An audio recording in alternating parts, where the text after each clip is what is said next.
Hello പയ്യോളിക്കാർ, ഇന്ന് നമ്മൾ പോകുന്നത് പയ്യോളി ബീച്ചിലേക്കാണ്. വരൂ, നമുക്ക് എക്സ്പ്ലോർ ചെയ്തു നോക്കാം. പയ്യോളി ബീച്ച് കേട്ടിട്ടുണ്ടോ? ഈ പേര് നല്ല രസമല്ലേ പറയാൻ. പയ്യോളി ബീച്ച്. ഈ ബീച്ച് നമ്മുടെ കോഴിക്കോട് ജില്ലയിലാണുള്ളത്. നല്ല നീണ്ട മണൽത്തരികളുള്ള ഒരിടം. അവിടെ പോകുമ്പോൾ നമുക്ക് ഓടിച്ചാടി കളിക്കാം. മൃദുവായ മണലിൽ കാലുകൾ പതിയുമ്പോൾ ഒരു പ്രത്യേക സുഖമില്ലേ? പയ്യോളി ബീച്ചിലെ ഏറ്റവും വലിയ പ്രത്യേകത എന്താണെന്നറിയാമോ?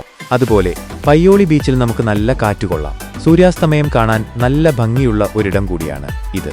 വൈകുന്നേരങ്ങളിൽ ചുവന്ന വെളിച്ചം കടലിൽ പതിക്കുന്നത് കാണാൻ എന്തൊരു ഭംഗിയാണെന്നോ. അവിടെ കുറേ കടൽ ചിപ്പികളും കല്ലുകളുമൊക്കെ കിടക്കുന്നുണ്ടാവും. അതൊക്കെ പെറുക്കിയെടുത്ത് കളിക്കാൻ നല്ല രസമാണ്.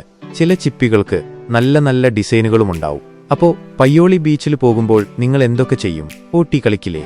മണൽ കൊണ്ട് വീടുണ്ടാക്കില്ലേ? സൂര്യാസ്തമയം കാണില്ലേ? പിന്നെ കുഞ്ഞുകടലാമകളെ ശ്രദ്ധിക്കാനും മറക്കരുത്. നമ്മുടെ ഈ പയ്യോളി ബീച്ച് ഒരു നല്ല ശുദ്ധമായ സ്ഥലമായി സൂക്ഷിക്കാൻ നമ്മളെല്ലാവരും ശ്രദ്ധിക്കണം.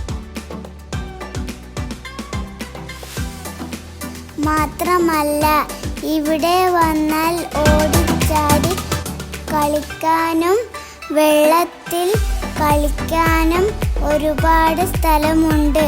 പിന്നെ ഇതിൻ്റെ അടുത്ത് തന്നെയാണ് നമ്മുടെ തിക്കോടി ബീച്ചും. പയ്യോളി ടൗണിൽ നിന്നും ഏകദേശം 1.5 കിലോമീറ്റർ ആണ് ഉള്ളത്. അടുത്ത വീഡിയോയുമായി വീണ്ടും കാണാം. അതുവരേക്കും ബൈ.